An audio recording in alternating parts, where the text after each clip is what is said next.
This is the OTOTO Fun Guy Fridge Deodorizer. He's completely made of silicone and he's super easy to fill.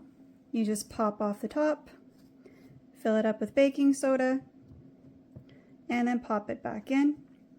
My biggest recommendation for this guy is when you put him in the fridge, put him somewhere where he won't get knocked over because there are holes in the top. And if he gets knocked over, he will spill all over the place, which has happened a few times. So in the door is the best. We have noticed a difference and it does help to eliminate odors and deodorize the fridge. So I highly recommend this cute little guy.